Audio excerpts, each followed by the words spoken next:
میں آپ سے سورۃ القصص کی کچھ آیات کے بارے میں بات کروں گا۔ ان آیات کا تعلق موسیٰ علیہ السلام کے قصے سے ہے۔ سورۃ القصص میں موسیٰ علیہ السلام کا قصہ ایک منفرد طریقے سے بیان کیا گیا ہے۔ ان کی حیات کا وہ حصہ جو نبوت کا منصب ملنے سے پہلے تھا، جس کی اپنی خاص اہمیت ہے، اس کے بارے میں سورۃ القصص میں خاص بات کی گئی ہے۔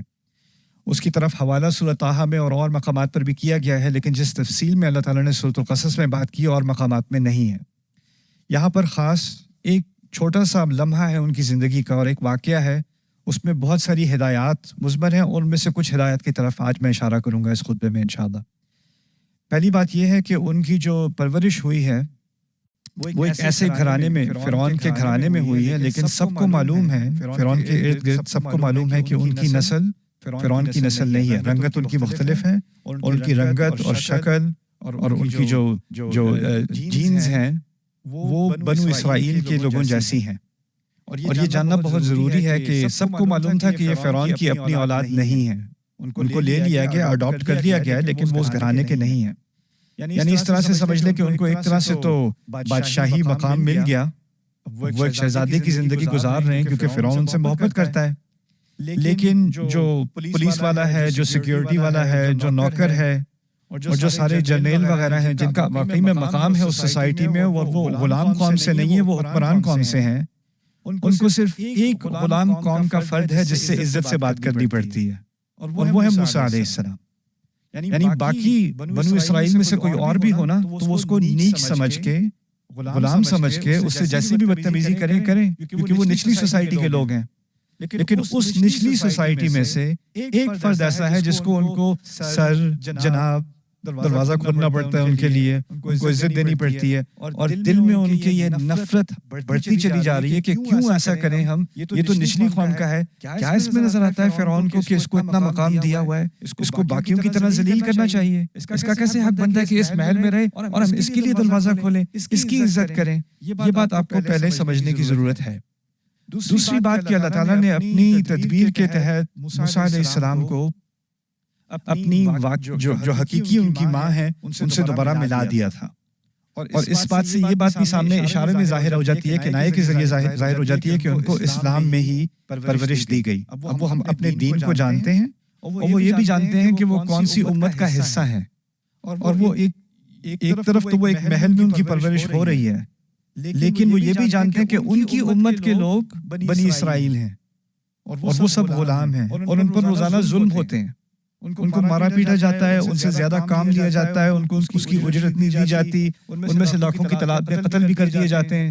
اگر فرعون کو لگے کہ بہت زیادہ لڑکے پیدا ہو رہے ہیں، کہیں وہاں بغاوت نہ ہو جائے تو لڑکوں کی تعداد کو کم کر دو، تو کچھ سال بعد لڑکوں کو ذبح کر دیا جاتا ہے، لیکن عورتوں کو چھوڑ دیتے ہیں۔ کیوں؟ کیونکہ بعد میں بھی اور بچے بھی پروڈیوس کرنے ہوں گے اور غلاموں کی ضرورت پڑے گی، تو ان کو وہ مویشیوں کی طرح رکھے ہوئے تھے۔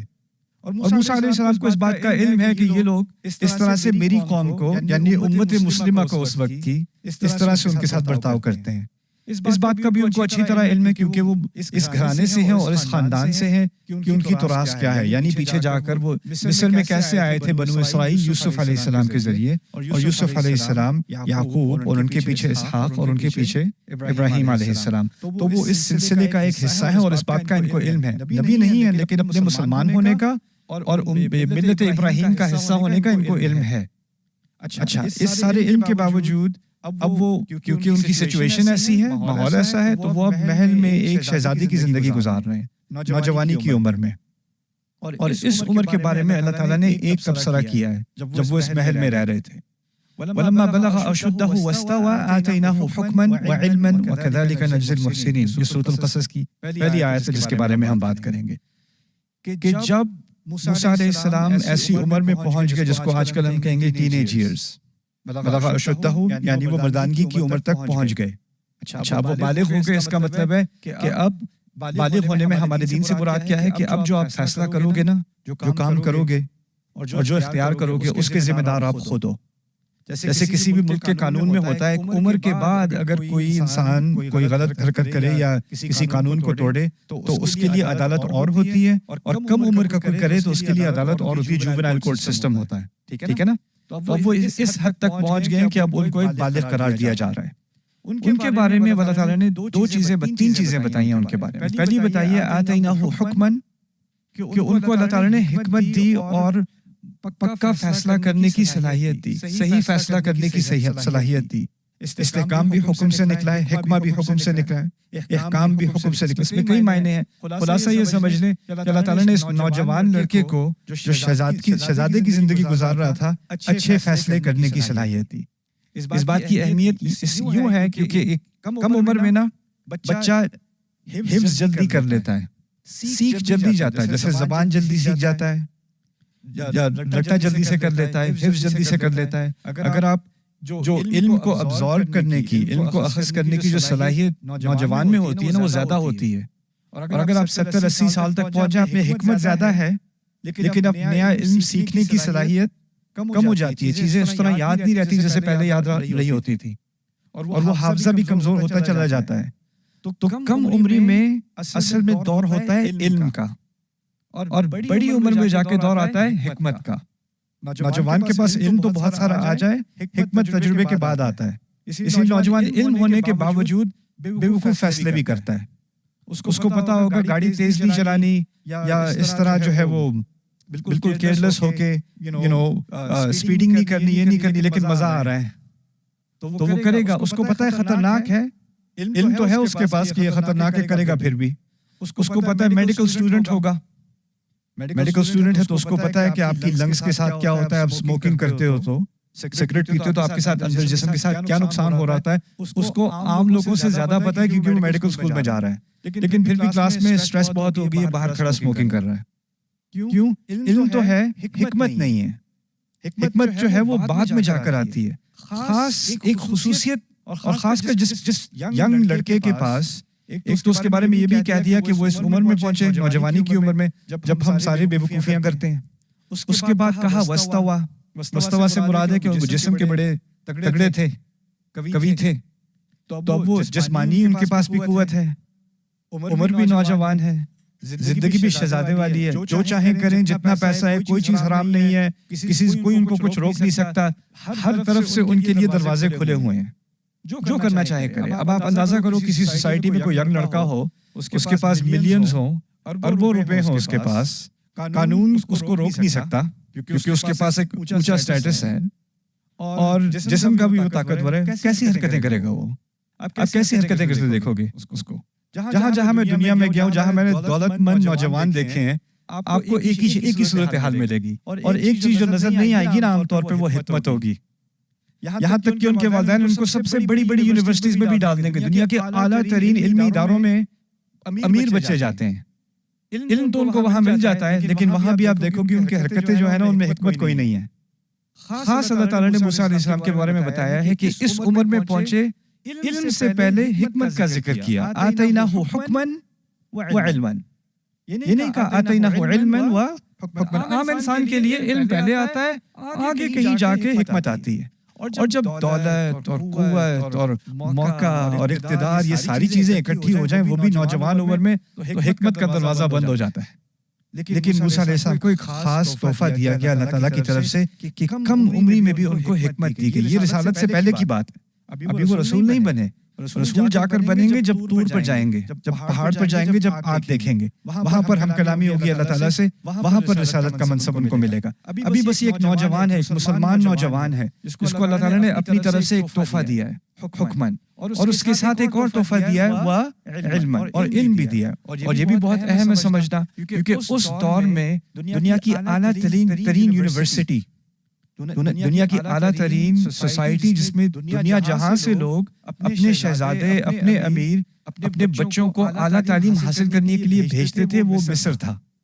مصر تمدن کا سب سے اعلیٰ مقام تھا دنیا میں. اسی لیے فرعون اس کے بارے میں کہا کرتا تھا وَيَذْهَبَ بِطَرِيقَتِكُمُ الْمُثْلَىٰ. تو وہ موسیٰ بعد میں جب رسالت کی بات آئی تھی تو فرعون نے کہا تھا کہ مجھے تو ڈر ہے کہ یہ تمہاری یہ ساری سوسائٹی جس کی باقی سب مثالیں دیتے ہیں اس کو غائب کر دے گا. اس کی بات مت سنو، ہم اس مقام تک پہنچے ہیں، اس کی بات سنو گے تو یہ سارا مقام، ساری ترقی غائب ہو جائے گی، لوگ ہماری مثالیں پھر نہیں دیں گے. یذهب بطریقتکم المثلی. تو علم بھی جو دیا اللہ تعالیٰ نے موسیٰ علیہ السلام کو، وہ صرف دین کا علم نہیں دیا سیاست کا علم، سوسائٹی کا علم، اس وقت کے جدید علوم کا علم، ہر طرح کا علم اس کی جو ایکسیس تھی ان کے پاس، جس طرح سے ان کے پاس وہ موجود تھا اور اس کے ذرائع ان کے سامنے تھے، وہ کسی اور عام آدمی کے سامنے نہیں تھے. تو آتیناہ حکماً و علما. اچھا، یہاں تک تو بات ہو گئی موسیٰ علیہ السلام کی خاص عجیب اور بڑی خوبصورت زندگی کے بارے میں شروع کے سالوں میں. لیکن اس کی اس آیت کی انتہا میں اللہ تعالیٰ نے ہم سے خطاب کیا ہے. قصہ ان کے بارے میں، بات ہم سے ہو رہی ہے، اور کہتے ہیں وَكَذَلِكَ نَجْزِي الْمُحْسِنِينَ. اور جو بھی بہترین کرنے کی کوشش کرتا ہے ہم اس کو اسی طرح جزا دیتے ہیں. یعنی بات ایک شخص کی ہو رہی جو ہزاروں سال پہلے اس کے ساتھ اللہ تعالیٰ نے نوجوانی میں اس کو حکمت دی اور علم دیا، اور اب کہا اور اس طرح کی نعمتیں میں ہر اس انسان کو دینے کو تیار ہوں جو بہترین کرنے کے لیے سامنے آ جائے. جو احسان کرے گا اس کے لیے دروازہ کھلا ہے اللہ تعالیٰ کی طرف سے. تو کوئی بھی نوجوان یہ نہیں کہہ سکتا کیونکہ میں ابھی کم عمر میں ہوں اس لیے تھوڑی نادانی ہے میرے اندر. ہم بھی کہتے ہیں اپنے بچوں سے نا، ابھی تو 20 سال کا ہے، تھوڑی نادانی کی عمر ہے، خیر ہے، ابھی تو کچھ حرکتیں ایسی کرنے دو، ابھی بچہ ہے. اور ہمارے یہاں تو 28 کا بھی ہوا ہے، ابھی بچہ ہے، چھوڑو جی، بچے ہیں. یہ بچہ کر کے ہم نے وہ جو احسان کا تحفہ اللہ تعالیٰ نے دینا تھا نا، کہ اگر ہم اپنے بچوں کو، اپنے ینگ لڑکوں کو خاص کر ان کو انکریج کریں، بلکہ لڑکیوں کو بھی، کہ اپنا بہترین کرو. پڑھائی کرنی ہے تو بہترین کرو، کام کرنا ہے تو بہترین کرو، ہر چیز میں احسان کرو. اور جب محسن بنو گے، جب ہر چیز میں بہترین کرنے کی کوشش کرو گے، تو پھر اللہ تعالیٰ یہ دروازے کھولتا ہے. یہاں ایک اور سوال بھی پیدا ہوتا ہے، اور وہ یہ ہے کہ جب آپ کے پاس پیسہ ہو، محل ہو، اس سے بڑا محل کہاں ملے گا؟ فرعون کے محل سے بڑا محل کہاں ملے گا؟ آپ کے پاس نوجوانی ہے، پیسہ ہے، قوت ہے، اقتدار ہے، تو اب تو بیٹھو آرام سے. اب کیا کرنے کی ضرورت ہے؟ جس کے پاس یہ چیزیں نہیں ہوتی، وہ اتنی کوششیں کر کے، محنت کر کے، تعلیم حاصل کر کے خواب دیکھتا ہے کہ ایک دن گھر ہوگا، گاڑی ہوگی، یہ چیزیں ہوں گی. وہ سب چیزیں تو ان کو نوجوانی میں ہی آ گئی. اب جب جس کے پاس ساری چیزیں ہوتی ہیں نا پہلے سے ہی، اس کے اندر موٹیویشن نہیں رہتی میں کروں بھی تو کیوں کروں، مجھے کیا ضرورت ہے کرنے کی، کام محنت کرنے کی ضرورت تو باقی سب کو ہے، مجھے تو ضرورت نہیں رہی. لیکن اللہ تعالیٰ نے ان کے بارے میں کہا ہے محسنین. وَكَذَلِكَ نَجْزِي الْمُحْسِنِينَ، اشارہ ہے کہ وہ بھی محسنین میں سے تھے علیہ السلام، موسیٰ علیہ السلام. یعنی یہ سب چیزیں ہونے کے باوجود ان کو پتا تھا ان میں سے کوئی بھی چیز میری زندگی کا مقصد نہیں ہے. میری زندگی کا مقصد کچھ اور ہے، اور مجھے اس کی طرف بہترین کام کرنے کی کوشش کرنی ہے. اب ان کو معلوم تھا کہ کیونکہ وہ رائلٹی ہیں، ان کا ایک خاص مقام ہے، اور وہ محل میں بھی رہتے ہیں، تو وہ ایسے کھل کر تو آواز نہیں اٹھا سکتے کہ یہ جو میری قوم ہے اس کے ساتھ زیادتی ہو رہی ہے، ان کے ساتھ زیادتی مت کرو، زیادہ کوئی سنے گا نہیں، یا پھر وہ بھی مشکل میں پڑ جائیں گے. تو ان کے لیے اللیگل ہے اس قسم کی بات کرنا. تو انہوں نے اسی عمر میں ایک فیصلہ کیا، اور اس فیصلے کا ذکر اگلی آیت میں، وَدَخَلَ الْمَدِينَةَ عَلَى حِينِ غَفْلَةٍ مِّنْ أَهْلِهَا. وہ شہر کے اندر داخل ہوتے ہیں اس وقت پر جب باقی سب سو رہے ہوتے ہیں. اس کو عربی میں قیلولہ کہتے ہیں، یعنی دوپہر کے ٹائم گرمی بہت زیادہ ہو جاتی تھی، تو غلاموں سے وہ کام کرواتے تھے، کنسٹرکشن وغیرہ کا، تعمیر وغیرہ کا کام کرواتے تھے. لیکن جو کام کرواتے تھے کوڑے مار مار کے، ان کے لیے بھی بہت گرمی ہو جاتی تھی، ان کو بھی سائے میں جا کے سونا پڑتا تھا. تو جب وہ بریک لیتے تھے تو سارے جو مزدور ہیں وہ بھی بریک لیتے تھے، تو سڑکیں خالی دوپہر کے دوران نا، جب بہت شدید گرمی ہوتی تھی تو ساری سڑکیں خالی مصر میں. اور اس ٹائم پہ موسیٰ علیہ السلام کو خیال آیا کہ یہ ایک واحد ٹائم ہے کہ اگر میں اپنی امت کی کوئی خدمت کر سکوں اور اتھارٹیز مجھے نہ پکڑیں، وہ یہ ٹائم ہے. تو وہ محل کی ساری لگژری اور آرائشیں چھوڑ کے، سارا آرام چھوڑ کے، اس وقت میں جس میں کوئی انسان باہر دھوپ میں نہیں نکلتا، اس وقت پہ وہ چھپ کے وہ نکلتے ہیں اور وہ شہر میں آتے ہیں کہ کسی کی میں مدد کر دوں، کوئی بوڑھا ہوگا اس کا میں کام مکمل کر دوں، یا اس کو کچھ کھانا دے دوں، یا کسی کی کسی کو کوئی تکلیف ہو گئی ہے تو میں اس کی مدد، مرہم پٹی کرنے کی کوشش کروں. یعنی وہ ڈھونڈ رہے ہیں میں کیسے کسی کی مدد کروں، یہ ان کا احسان ہے. پچھلی آیت میں کہا تھا وَكَذَلِكَ نَجْزِي الْمُحْسِنِينَ، تو سوال رہ گیا ان کا احسان کیسا ہوگا. تو قرآن نے خود ہی اس کی تفسیر تھوڑی سی کر دی کہ وہ اب ڈھونڈ رہے ہیں میں کیسے کوئی موقع ڈھونڈوں کہ میں کسی اور کی مدد کر دوں. اور اس میں ہمارے لیے بھی اشارہ ہے.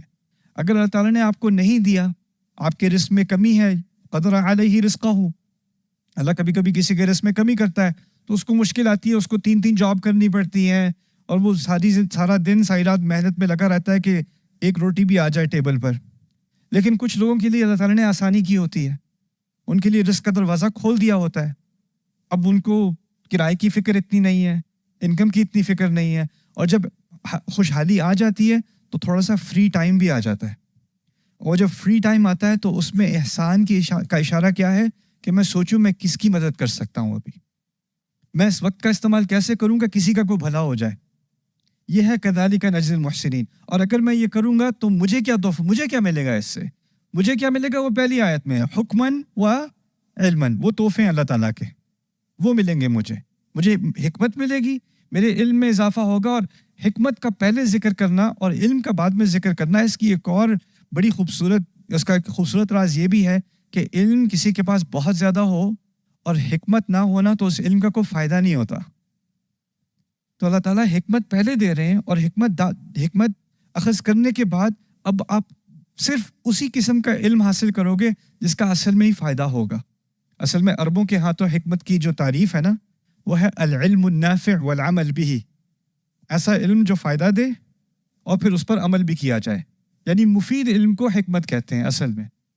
لیکن آپ دیکھ رہے ہیں اب ہم انفارمیشن ایج میں ہیں, ہم اس دور میں رہ رہے ہیں جو علم کا دور ہے. آپ کسی بھی چیز کا علم حاصل کرنا چاہتے ہو, آپ انگلی سے ایک تھوڑے سے بٹن دباؤ اسکرین کے اوپر, اسکرین پہ ٹیپ کرو, سارا علم آپ کے سامنے آ جائے گا. کسی بھی چیز کے بارے میں کوئی بھی سوال آپ کے ذہن میں, سوال آپ کے پاس فوراً آ جائے گا. آپ اپنے دادا سے پوچھو, اپنے ابو سے پوچھو, ان سے پوچھو جب آپ کے ذہن میں کوئی سوال آتا تھا تو آپ اس کا جواب کیسے لیتے تھے, کہ یہ سڑک کیسے بنی, یہ بلڈنگ کتنی پرانی ہے. اب میں گوگل کروں یہ بلڈنگ کتنی پرانی ہے, اس کا آرکیٹیکٹ کون ہے. لیکن اس وقت وہ کسی لائبریری میں جائیں گی, نہیں یہ کتاب تو اس لائبریری میں نہیں, آپ کو فلانی لائبریری میں جانا پڑے گا اگر اس سوال کا جواب. علم کا راستہ اتنا مشکل ہوا کرتا تھا. تو علم کا راستہ جتنا کھلا آج ہے اتنا کبھی انسان کی تاریخ میں نہیں کھلا ہوگا. لیکن حکمت کا دروازہ اتنا ہی بند ہوتا چلا گیا ہے. کیوں؟ کیونکہ اب ہمارا سارا فری ٹائم فضول علم حاصل کرنے میں چلا گیا ہے. عام نوجوان کو کسی اسپورٹس کے بارے میں, کسی ایکٹر کے بارے میں, کسی سنگر کے بارے میں, کسی یوٹیوبر کے بارے میں جتنی معلومات اس کو اس کے بارے میں ہے, جو مفید علم ہے اس کے بارے میں اس کو کچھ زیادہ نہیں معلوم. دینی اعتبار سے بھی اور دنیاوی اعتبار سے بھی. گاڑی اس کو فکس کرنی نہیں آتی, لیکن ویڈیو گیم کے بارے میں بہت ساری معلومات ہیں اس کو, کہ اس میں ہائی رینکنگ کیسے آتی ہے. ٹھیک ہے نا. تو یہاں پر جو حکمن و علمن کہا ہے, یہ تحفہ ہے اللہ تعالیٰ کی طرف سے, اگر میں کوشش کروں کسی اور کی مدد کرنے کی. وَكَذَلِكَ نَجْزِي الْمُحْسِنِينَ. اچھا آخری بات, آج جہاں تک میں پہنچنا چاہ رہا تھا وہاں تک تو نہیں پہنچیں گے, لیکن ایک اور بات آپ کے سامنے رکھ دوں. وہ یہ تھی کہ جب وہ وہاں گئے ہیں, اس شہر میں خالی تھا. فَوَجَدَ فِيهِ رَجُلَيْنِ يَقْتَتِلَانِ. وہاں دیکھتے ہیں دور دو آدمی ہیں, ایک دوسرے کو قتل کر رہے ہیں, لگ رہا ہے ایک دوسرے کو مارنے پہ پڑے ہوئے ہیں, اور سڑک پہ کوئی نہیں ہے, کوئی گواہ نہیں ہے, کوئی نہیں, وہ ہیں اور دور دو آدمی ہیں. اب وہ قریب آتے ہیں تو پتہ چلتا ہے هَذَا مِنْ شِيعَتِهِ وَهَذَا مِنْ عَدُوِّهِ. یہ ان کے لوگوں میں سے ہے, ان کے گروہ میں سے, یعنی وہ مسلمان ہے. ایک مسلمان ہے, بنی اسرائیل اس وقت کے مسلمان تھے, اور دوسرا ان کی دشمن قوم میں سے ہے. دشمن قوم ان کی کون ہے؟ فرعون. یعنی مسلمان اور کافر دشمن قوم آپس میں ایک دوسرے سے لڑ رہے ہیں. اس مارکے کو انہوں نے دیکھا. هذا من شيعته وهذا من عدوه فاستغاثه الذي من شيعته على الذي من عدوه. تو جو ان کے گروہ میں سے تھا اس نے ان سے بڑی فریاد کر کے مدد مانگی اپنے ان کے دشمن کے خلاف. اس طرح سمجھ لیں میرے مسلمان بھائی میری اس کافر کے خلاف مدد کریں. اور استغاثہ کا لفظ ہوتا ہے بارش کی دعا کے لیے, آپ کو پتا ہوگا صلاۃ الاستغاثہ. مقصد یہ تھا کہ اشارے میں کہا جا رہا ہے کہ موسیٰ علیہ السلام کا قد اتنا بڑا تھا اور ان کی جسمانی قوت اتنی زیادہ تھی کہ ان کی مدد ایسے جیسے آسمان سے مدد آ رہی ہے. تو آپ کچھ کریں میرے لیے, آپ تو میرے بھائی ہیں مسلمان. فاستغاثہ الذی من شیعتہ علی الذی من عدوہ. تو موسیٰ علیہ السلام ایک ینگ نوجوان, وہ دیکھ رہے ہیں کہ میری امت کا ایک فرد, میرا بھائی, اس کے خلاف ایک کافر اس کو قتل کرنے کی کوشش کر رہا ہے, میں کھڑا دیکھتا رہوں کیا؟ تو وہ فوراً آگے گئے. فَوَكَّزَهُ موسیٰ. موسیٰ علیہ السلام نے اس کو ایک مکہ مارا. کس کو؟ فرعون کے فوجی کو. فَقَضَىٰ عَلَيْهِ. اسی وقت اس کی موت ہوگی، ایک مکے سے وہ مر گیا۔ اب جیسے ہی وہ مرا ہے، فوراً موسیٰ علیہ السلام کے منہ پر جو الفاظ آئے وہ قرآن نے ریکارڈ کیے ہیں۔ یہ الفاظ نہیں ہے تکبیر اللہ اکبر، ایک کافر کم از کم، چلو 2 لاکھ اور رہ گئے، اگر اللہ نے یہ ایک فتح ہے ہماری، فتح نصر من اللہ و فتح قریب، یہ الفاظ بھی نہیں آئے۔ الفاظ کیا نکلے ان کے منہ سے؟ کہتے ہیں ھذا من عمل الشیطان، یہ شیطان کے عمل میں سے ہے۔ مکہ مارا ہے کافر کو، اور مارتے ساتھ ہی کہتے ہیں یہ شیطان کے عمل میں سے ہے۔ انہ عدو مضل مبین، یہ تو دشمن ہے اور یہ گمراہ کرتا ہے، اور یہ بڑے واضح طریقے سے گمراہ۔ اب مجھ پہ واضح ہو گیا کیسے یہ شیطان گمراہ کرتا ہے۔ سوال یہ پیدا ہوتا ہے، انہوں نے تو جہاد فی سبیل اللہ کیا تھا، مسلمان کی جان بچائی تھی، قتال کیا تھا۔ اگر ہم میں سے کوئی دیکھ رہا ہوتا ہے یہ اور مکہ دیکھتے، ہم تو کہتے تکبیر، یہ دیکھو ایسے کرتا ہے مسلمان، ایسے آتی ہے اللہ کی مدد، ہم تو نعرے مارتے، ہم تو خوش ہوتے۔ اور یہاں موسیٰ علیہ السلام فتح کے فوراً بعد، دشمن کا خاتمہ کرنے کے فوراً بعد کہہ رہے ہیں یہ تو شیطان کا عمل ہے۔ تو سوال یہ پیدا ہوتا ہے یہ شیطان کا عمل کیسے ہے؟ یہ کیسے ہو گیا شیطان کا عمل؟ دیکھیے قرآن نے ایک بات کہی ہے، کَلَّا بَلْ تُحِبُّونَ الْعَاجِلَةَ وَتَذَرُونَ الْآخِرَةَ، تم کو جلدی بہت پسند ہے، تم لوگوں کو آخرت کو تم پیچھے کر دیتے ہو۔ ایک روایت میں آتا ہے رسول صلی اللہ علیہ وسلم کہتے ہیں العاجلۃ من الشیطان، جلدی شیطان سے ہوتی ہے، جلدی شیطان سے ہوتی ہے۔ آپ کا مسلمان بھائی آپ سے مدد مانگ رہا ہے اور کافر اس سے لڑ رہا ہے، کیا آپ کے پاس 100% معلومات ہیں کہ کافر غلط ہے اور آپ کا مسلمان بھائی صحیح ہے؟ کیا مسلمان ہونے سے اس بات کی ضمانت ہو جاتی ہے کہ وہ مجرم نہیں ہو سکتا، یا اس کی غلطی نہیں ہو سکتی، یا وہ چور نہیں ہو سکتا، یا وہ قاتل نہیں ہو سکتا؟ یہ کہ اس کی بات کی کوئی ضمانت ہے کیا؟ آپ کے پاس ساری معلومات نہیں ہے۔ اگر کوئی آپ کی قوم میں سے ہے، آپ کی فیملی میں سے ہے، آپ کے گھرانے میں سے ہے، آپ کے گاؤں میں سے ہے، کیا اس کا مطلب یہ ہے کہ وہ صحیح ہے؟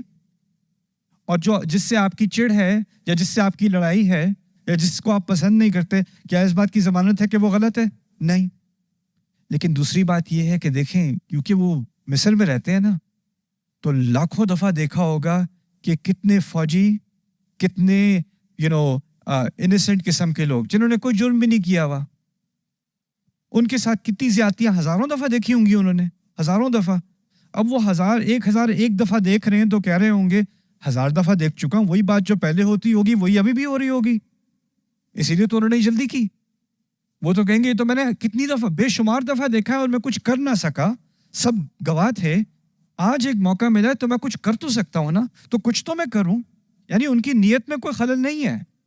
لیکن جو حکمت یہاں سکھائی جا رہی ہے کہ آپ نے ایک ہی چیز 1000 دفعہ بھی دیکھی ہو، 10,000 دفعہ بھی دیکھی ہو، ہر کیس الگ ہوتا ہے، ہر صورتحال الگ ہوتی ہے۔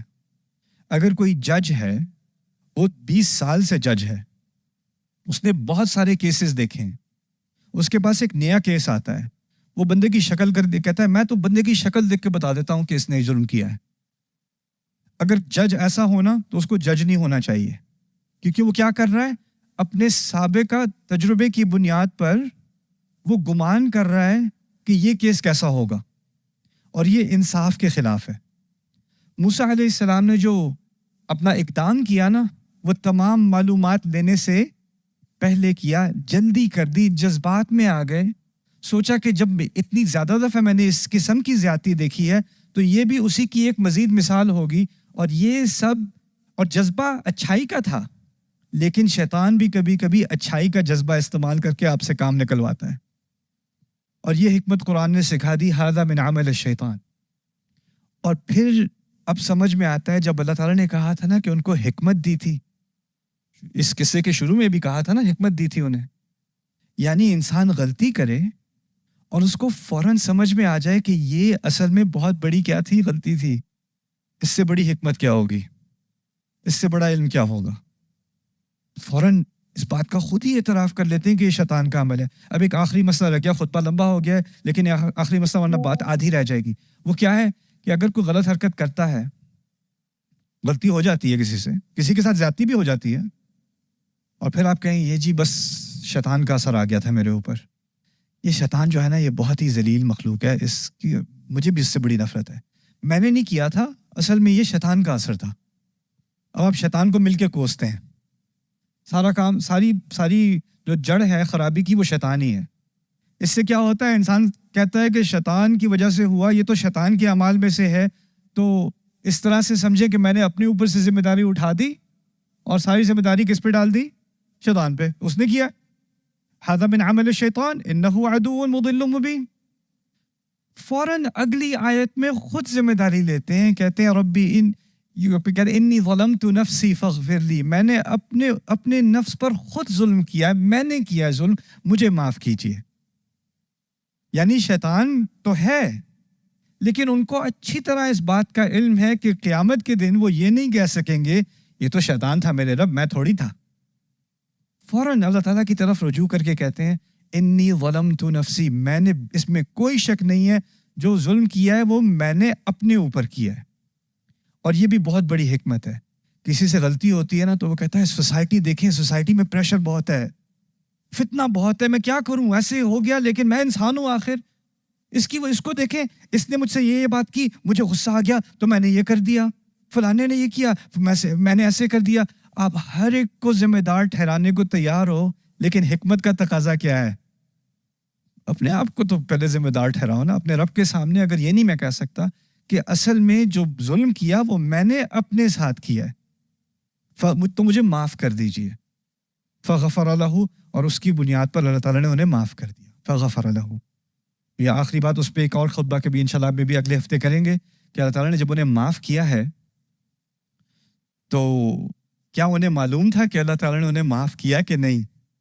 جیسے آپ نے کوئی بڑی غلطی کی ہو اور اب اللہ تعالیٰ سے معافی مانگو، اللہ تعالیٰ سے استغفار کر لو، پھر شک کرتا ہے پتہ نہیں میری استغفار قبول بھی ہوئی ہوگی کہ نہیں. میں نے کوئی چھوٹی غلطی تھوڑی کی، قتل کیا آخر، یہ کوئی چھوٹا گناہ تو نہیں ہے.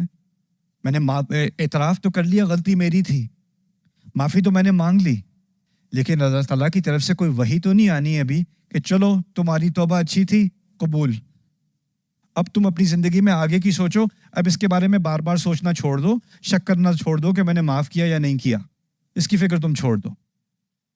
یہ سوال بھی ایک بہت اہم سوال ہے، کیسے پتہ چلے مسلمان کو کہ اس کی استغفار قبول ہوئی کہ نہیں ہوئی؟ تو انشاءاللہ اگر موقع ملا تو اگلے ہفتے اس کے بارے میں بات کریں گے.